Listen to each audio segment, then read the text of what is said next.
Hey y'all, you're listening to Two Wives and a Spark.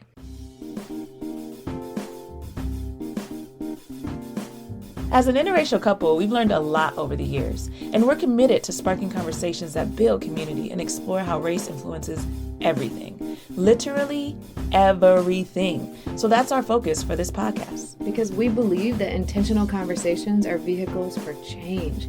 We've seen the power of them in our relationship over the years, and we know that when we really listen to each other and to ourselves, we see the truth in new and revealing ways. I'm Leah. And I'm Rachel. You're listening to Two Wives and a Spark.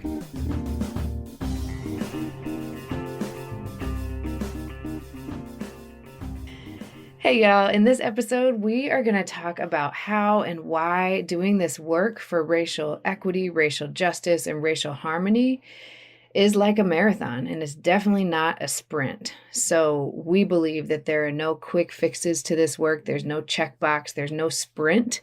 This is ongoing work that takes time and dedication. And we're going to dig into this marathon metaphor because we feel like it's a really powerful vehicle for taking the work forward. And so we're looking forward to having this dialogue with you all in this episode. And the quote we want to start with today is one actually that my first mentor from the National Equity Project, Mark Salinas, offered me when I was first starting my work about a decade ago. And he said, practice makes permanence. Practice makes permanence. It's not about practice makes perfect. It's about permanent behaviors, permanent habits, permanent reminders. And so we want to offer that as a way to kick us off. And I would love to hear, my love, what that quote sparks for you as we get this started and what you think of when you think of this idea of a marathon as a metaphor for the work. Oh, there's a couple things in the mind and that I'm feeling. I think when you first said marathon, my legs got real tired. And then you said vehicle, and I was like, thank goodness. But so we'll definitely jump a little bit more into that. But you know, it's funny, when you were saying practice makes permanence, the kickoff story that kind of popped into my head, I had a kid once write into a wood desk with a permanent marker. And whoo, the amount of work, right, that we have, because you have to constantly go over that permanent marker over and over and over again to get it to come out, right? To get the stain out. And when I think about it in that way, specifically the stain, when I think about the racism in this country and the history of this country, there's a stain, right, that is on all of us. And I think the more you come to the table to have the conversations, to do the work constantly in the same spot over and over again, then you'll start to see that stain be removed. But it is not easy to get permanent marker out of a wood table, I'll tell you that. I remember those days at Elmhurst. That is such a good story because it really is. It's messy too. Like the nature of this work is so, there's no such thing as perfection. There is no such thing. There's no place for perfection in this work. I think it's just messy. It's imperfect. There are stains. There are centuries of inequities and unjust systems and institutional practices that people are trying to interrupt and dismantle. And yeah, that's a really good connection. As you were saying that, I was just thinking about, for a kid, they don't know the difference between a permanent marker versus a dry erase marker versus a, Crayola marker, right? Marker is a marker. Yeah. And so you can think about that same thought with what people don't know about the history of this country or the racist acts that have happened or are happening. We'll talk about this later on in the season, but these intention gaps that I think people are coming to the space with, right? Whether they're aware of what they're bringing or not. And so for me, what I had to teach that child is like, when you use this type of marker on something, it stays. And you got to put this much work into getting it out, right? We're not talking about a Crayola marker. We're not talking about a crayon. We're not talking about a coloring pencil. We're talking about a Sharpie. And I had to be real patient and model with her. Now, I didn't write on that table with no Sharpie, right?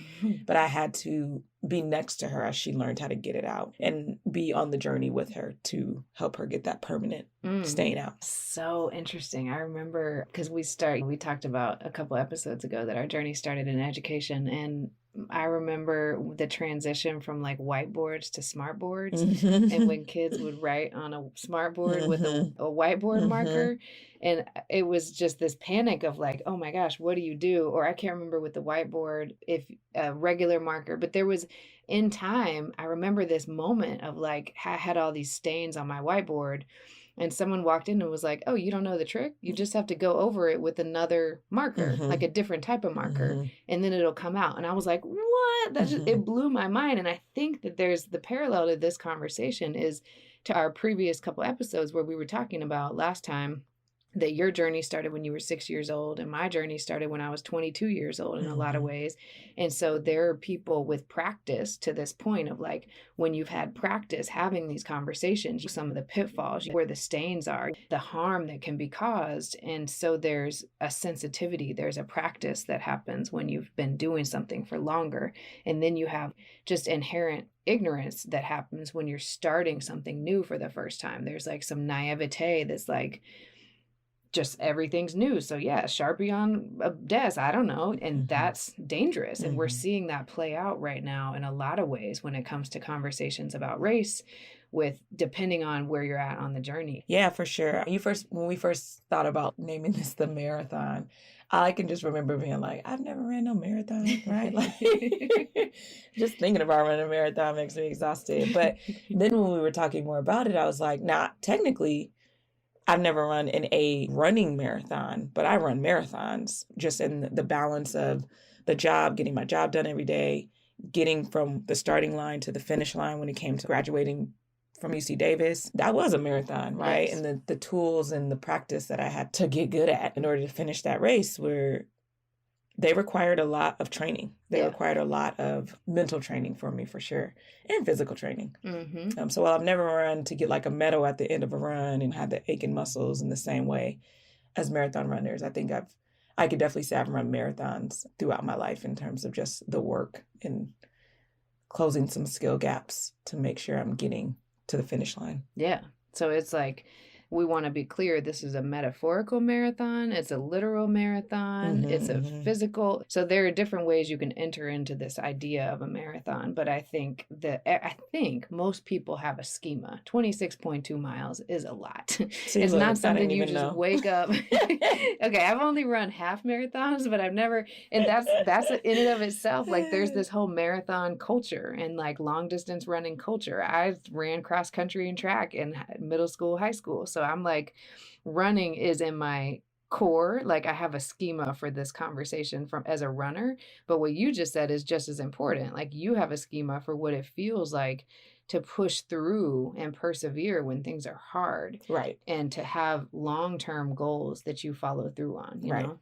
Right. And I think it's taken a lot of discipline for sure, right? That's a key word we use all the time in our relationship. I think really, really getting disciplined with things, especially when they're hard. It's easy to, you said at the beginning, it's not a sprint, right? Doing this work is not just something you can be like, I did it and be done with it. And I think when you find yourself being exhausted, you do want some of those like, I did it and then be done with it moments. And so you do have to find kind of those spaces and places where that can be true in the bigger scheme of the work, right? But the work itself is not, I did it and then be done with it. Right. And so I think it never stops. Exactly. The idea around making something permanent, not perfect, I think really helps to clear up the fact that there are going to be mistakes, right? Or there are going to be different methods to figure out, to the example we've been using, how to get the stain out, right? And I think we have to keep trying to come back because I do think the foundation is strong enough to take different ways of us trying to figure out how to permanently get this stain out, right? Yeah. Yeah. And it's like muscle memory. I think it is like when I hear the word permanence, permanent behaviors, permanent habits, that's what practice leads to, is some muscle memory. And I think anybody who has a hobby that they enjoy, whether it's music, art, cooking, any knitting, whatever the hobby is, there is discipline. That's a key word that you just said. That's what creates muscle memory. And so we can probably all think about a time when we were learning something for the first time and we felt frustrated, like muscles were sore, physically or metaphorically.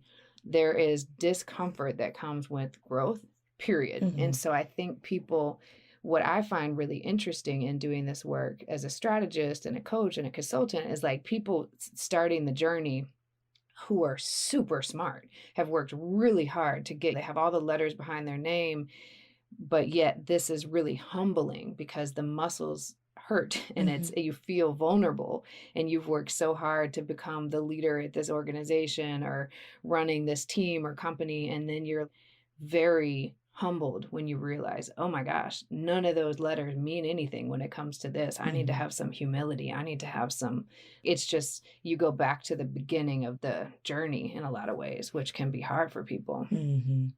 Yeah. As you're talking, I was just thinking like, how did I even get in my own journey? Right? Because again, in making something permanent, there's no finish line to that. I think the reason why I'm always like, ooh, marathons are just forever going, because they really are in a lot of ways, right? Once you do, from what I've heard from people who run marathons, you do one and you get hungry to do another and you get hungry to do another. You never just, not majority of people don't just do just one marathon. Once you start that training, this would be a good one. If you've ever done a marathon, tell us. Have you done one or many? I've done a couple half marathons and I was done. Like the pain. Yeah, but you didn't do one half marathon.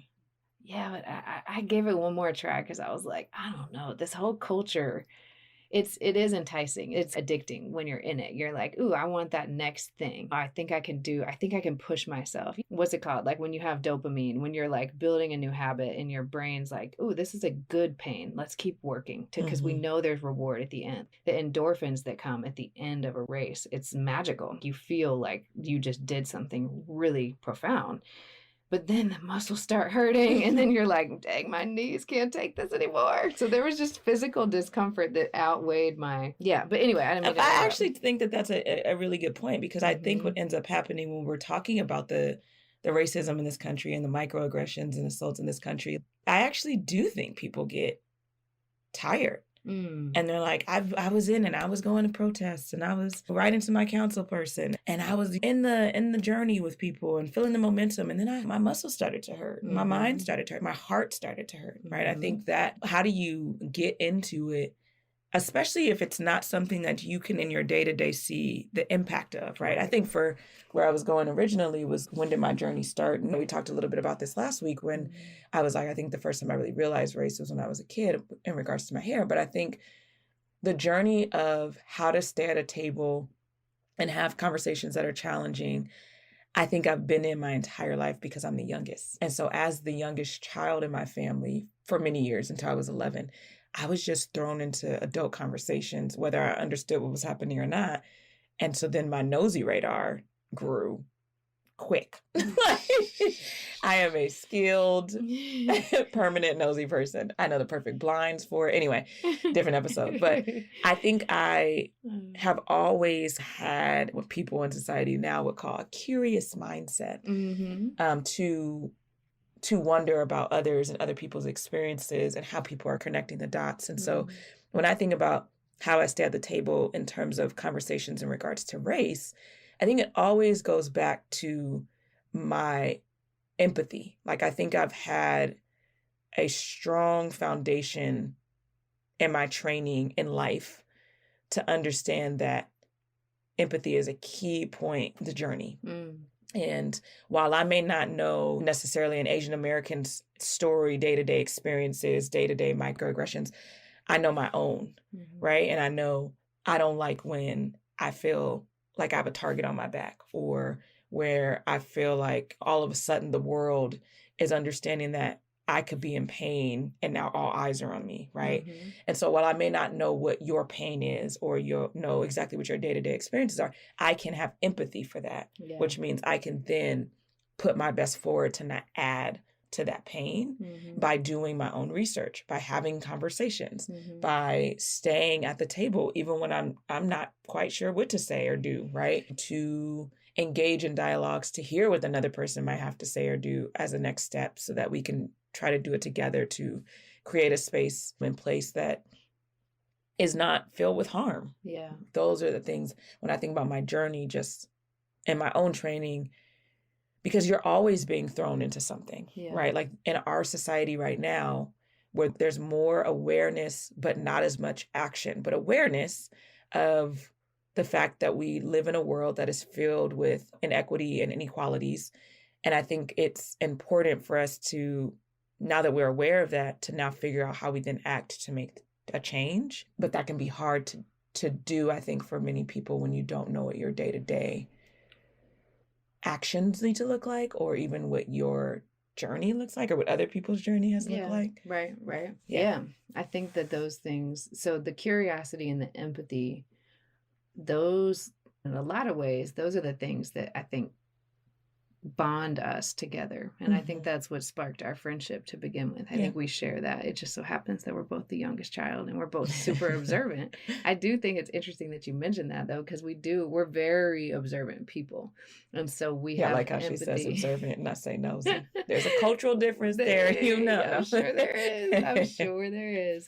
But there is something about, I remember physically feeling like, okay, we have an empathy crisis in our country. And that was one of the main reasons and drivers for starting Spark 5 years ago, was like, people need to have more practice at empathizing with someone across difference and across, whether it's race, gender, generation, etc. We just don't have as many opportunities to practice that, to actually practice what it looks like to listen deeply to someone else's experience and to check your assumptions and to be like, okay, well, that's not my experience, but that's their experience. And who am I to disregard I just have a different assumption or association with that thing, right? So I think we need to get better at that. But I think back to the marathon metaphor, is what you were just talking about made me think about people get into this work without if the why isn't clear, then they do burn out. Like you were basically describing burnout earlier, about like people get into it and they're sprinting and doing all the things, and then they step back. And we see this all the time in social media and all over the world. And so what I was wondering is, like, when did we begin our marathon together? And it might have started, I know it started because we both had our own individual reasons for running our own kind of metaphorical marathons when it came to conversations about race and racial harmony. But I think that's actually key, that we started with our own why, which we talked about in the first episode.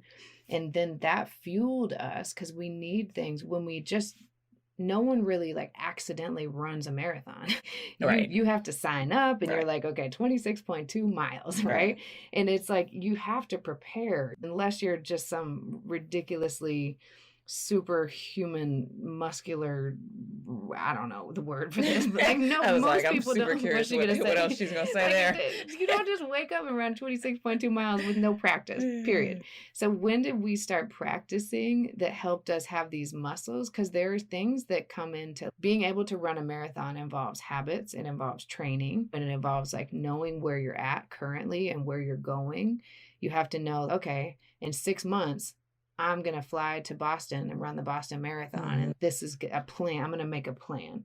So I wonder, when did we start? How did that show up for us when it comes to conversations about race and just flexing and strengthening these muscles? I think that's a really fun question to reflect on, actually, because as you were saying, as you asked it, I started reflecting on it. And I actually don't think it started in our relationship as it is titled now, but I think it started in our friendship, and our professional friendship at that. I think I can actually remember when we worked at our middle school together, having on our admin team, or I don't even remember what we called our PAPS team, going into that series where we decided we each were going to interview children and be in learning partnerships with them, right? And that was going to help us figure out, because we all picked a different child with a different experience in the school. It was going to help us figure out where we were going in our own school marathon when we were talking about shifting the culture and shifting not shifting the history, but acknowledging that many of the families who sent their children there went to that school failed them, and they were sending their children there because that was the school, right? That was their neighborhood school. And we didn't want the history to repeat itself, right? We didn't want a 2.0. Right. And so I think knowing that was what we were all made aware of, I think that pushed us in the first time I think we really ran a marathon together and started that journey was there, and getting some key ingredients to be in conversation with others, to learn from people around us, to bring that data back, to share it out, and then to share it out from our different perspectives, right? Because I could have shared something on my student, and then you, knowing that same student, could have brought your own perspective to that conversation, so that the bigger goal around like, how do we then create a school that is safe, that is rich in academics, rich in school culture and celebration and joy, rich in bringing the community to the space and making it a community school. Yeah. All things that, were accomplished. Yeah. And I think it was because, though, we weren't doing it in isolation of each other. You can think of schools where someone might have that passion and that vision, and they're not doing it with anyone else. And so you can only move so far. Right. Yeah. And so I think that has carried over into our current relationship. Anyone that's in friendship with us makes fun of us because we do before COVID, but we've still been able to do some with COVID just virtually. Whenever you're with Rachel and Leah, you most of the time will end up somehow in a circle, right? And there will be a conversation that allows everyone to feel seen and heard. And I think it now has just become a part of organically how we show up to spaces. And so I think that with practice, that has helped us get to that place. But the key there, I think, is we've never done any of this work all by ourselves, right? We've done some individual reflecting, we've done some individual prep work, but we never did the heavy lifting by ourselves. Yeah. I think that's right. And it takes a catalyst. I think up until our time at Elmhurst, and truly the main catalyst was the National Equity Project. I want to give credit where credit's due. They really were the spark for me. And that we were so lucky that our school received a school improvement grant. So we were assigned a racial equity coach. And we had a point person, a thought partner ongoing to help us with this work, doing equity work. Shout out to Mark Salinas. But because of that, our coach, I had the privilege of having him as my leadership coach too. So I was constantly just asking question after question about how do we create a cadence for this? Because I think we've all been a part of those meetings and committees where it's great intentions, but then things just fizzle and don't continue. And so I was really working on how do we continue to come back to this? I'm really committed to leading with integrity. I don't have any examples of what that looks like with an equity lens. I didn't have any leaders that did equity work with integrity up until that moment, up until I met folks at National Equity Project. And I was like, okay, this is really humanizing. This is putting people first. This is putting empathy first. This is creating intentional agendas so people can show up as their best together. This is protecting time and calendars every week to make sure we're not forgetting about this. This is being thoughtful and deliberate about how we're showing up for these conversations. And I remember sending draft agendas to Mark and being like, okay, here are my talking points. What would you add? Just all the preparation. I think this is, again, back to the marathon. You don't just run without preparing and thinking about what resources do I need? I'm not going to run barefoot. I need some running clothes. I need to figure out those things making time. I think that in our next episode, we're going to talk a lot about accountability, but this one is that actually is an accountability structure when you hold time in your calendar for these conversations so that they don't not happen. Yeah. And I think even for those of us who just learned that a marathon was 26.2 miles and you're not necessarily physically running, right? But you are balancing many projects and home life and that's your marathon. I know for me that I have found, and I am not the most organized person, right? You should see in this, our booth right now, Rachel's the one with the notes and I'm over here just looking at her notes, right? But I will say when I do have multiple things going on at once and I'm just pushing through them, I'm even more exhausted, mentally exhausted. My level of engagement is lower. But when I'm okay, you have 20 things to do and there's just no changing that. But I try to structure it better or at least give myself a moment to say, you have 20 things to do and you have X amount of hours. How you're going to, what's first, what's second, what's third, it does feel better. I do have an opportunity to at least breathe in between, drink some water, hydrate. Yeah. And so making a plan, and I was sharing this with Rachel earlier, and I was even when I think about that, there are privileges in that, right? Privileges in being able to stop and think about how you can organize your time better to be a better version of yourself. But I do think it is something that we all have the ability to do. We just may have different amounts of time to be able to do it in, right? Whereas I might have an hour to sit down and schedule out how my week is going to look. Somebody else may only have 10 minutes, right? And it might be when they're on the toilet, right? But figuring out and that's true, but just figuring out how you can give that to yourself. Otherwise, you never make it through the marathon. Right. You might, to the point we were talking about earlier, you might end up running too, when you really did want to run more. You might end up going in with a lot of passion and dedication to it and fizzle out or burn out. Mm-hmm. And I think we've seen that happen, especially in regards to conversations about race and more times than not. And I think it's because we're just going. We see an injustice and then we're like, let's go for it. Let's make that injustice fair again and repair it and all the things without a focus or without a final goal that we're trying to work towards collectively. Right. And I think this idea that just knowing where you're at on the journey is so important, because there is, if we're not clear on, oh, I actually can, what I learned about myself, and I really don't, the more that we're in conversation, I'm like, it's actually not about the marathon. It's about being a long distance runner, but that's not as catchy because marathon's still like I 26.2 miles is a long distance, girl. No, I'm saying like, it's actually not about the race. It's about training to become a runner. Yeah. And having the muscles. What I learned about myself in training for half marathons was that's not for me. I know though, that culture just didn't really jive with me. It works for some people. I'm more of a solo.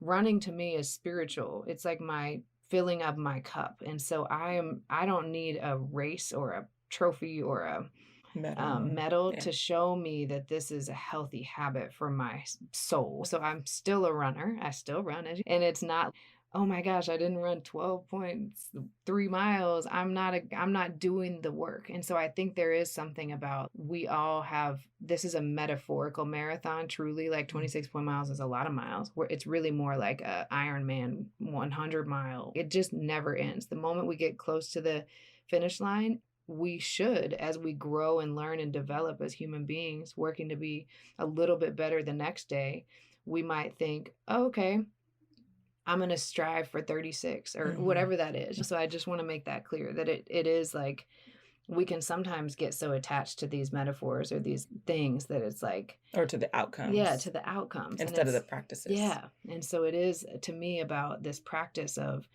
how do we all know you don't experience a marathon though. Like it's something we have a schema for because you don't do it and not feel pain. And so I wanted to think about, before we close out, is thinking about this idea of feeling the pain and pushing through it and knowing when to take a break, knowing when, like having the discernment to know yourself well enough to be like, oh, right, this is a symptom of burnout, or, oh, I need to pause because you were just talking about 20 things on my plate. I think people are in this reactive instant gratification culture. Like, I got to check the box. I got to read that book and listen to that podcast and do that thing and just be seen as someone who's doing the work versus no, internally, I am at peace with myself because I'm doing these practices daily. And I also know when it's okay to take a breath and be with my family and replenish my well, because this is a long game. This is a long journey. Well, yeah, you think about too, when you're doing those things that are filling your bucket, as we say, when you're filling your own bucket, the chances of you being able to go back out into the world and show kindness and show empathy, right, and care to others is way higher than if you're like, I'm focused on doing the work. I haven't filled my bucket up in months or weeks or whatever. The chances of you going out into the world and then not being able to show empathy or kindness or fill someone else's bucket is pretty high. Yeah. Right. So I do think it's important to, and even to the point, I know I've never run a marathon, but I imagine that there's some breaks in between to grab some water and walk and stretch. And so I do think it all requires movement, but it also requires rescanning and rechecking in with your body to keep going, to keep the work moving, to get to this place where you are starting to practice more and more and more to make things more permanent, so that you can keep practicing more and more and more to make things more permanent. Right. And most people don't do it alone. I think you've alluded to this. We need each other in this work, and we need support systems. And when we were talking about our example at the middle school, there were some really hard conversations that we had, and there were some rough moments, and we were facing some painful data, like some disproportionate discipline outcomes, and we're looking at very painful experiences, and we're hearing information that's not easy to take in. And so I think the importance of being in this work with people we are working on trusting relationships with and like really being in community with is so key, because we just can't do this alone. And I think That's why most people do train for marathons in community, because it's hard to feel alone while you're in pain and you're facing some of the most unjust and inhumane data points. Yeah, I think that's also one of the reasons why the first episode started off with the why, Mm-hmm. because in the moments when things are hard or painful or sad or discouraging, getting back to the rooted why, the piece that's in the ground, the thing that connects you back to this work, I think is so clear. And it's hard to start running or start moving without being really, really clear about that, and like constantly coming back to it to be reminded and mindful of why you started in the first place, right? Yeah. Even if the reason why you started was rooted in sadness or harsh realities, I do think you have to keep coming back to that feeling in that moment, or the second you realize I have to stay at the table, right? All those things, coming back to that why is going to be really, really important to keep moving the work forward and to keep practicing. I keep coming back to that word, but I really do think the practice is what makes permanence, and not practicing alone. I know in the last couple episodes, we've asked you to bring a friend to these episodes and to have conversations and to together to think in this episode, what current marathons are you running, and are you preparing for, you and the person that you're listening to this podcast with? Hopefully you're doing that. But yeah, I do think that that's important. Yeah. And what the last couple of things that we'll offer too is, what is the why?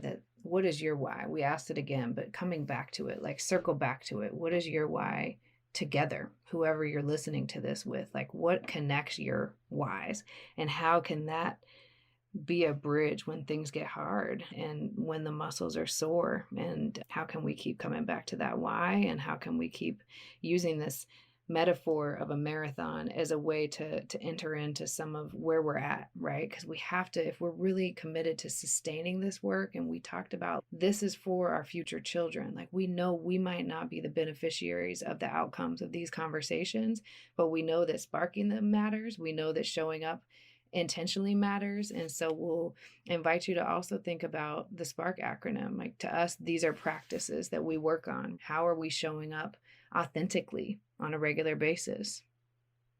Yeah. How do we pause and listen to one another? How do we ask questions with curiosity instead of certainty?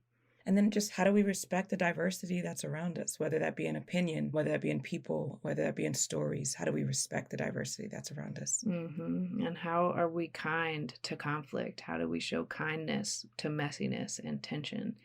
And these habits, these are practices that we can work on every day. And that's what we do with our marathon. We're constantly thinking about how can we be more intentional. And so we hope that this sparks something for you, and we can't wait to hear what it sparked for you and what it makes you think of, and all the ways that maybe any of the nuggets of our stories connected to your story.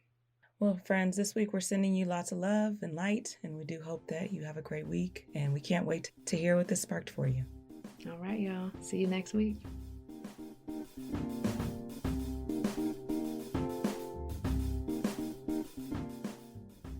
Thank you for listening to Two Wives and a Spark. Let's stay connected on Instagram and Facebook at Two Wives and a Spark, all spelled out. If you enjoyed this episode, share it with a friend so we can keep the sparks of connection going. Also, if you want to access our episodes as soon as they drop, click that subscribe button. Also, y'all, every rating and review counts. You know, it helps people find us. Also, it lets us know how y'all really feel about us deep down inside. So go on ahead and rate and review us. Special shout out to Journey Girl Magic Productions.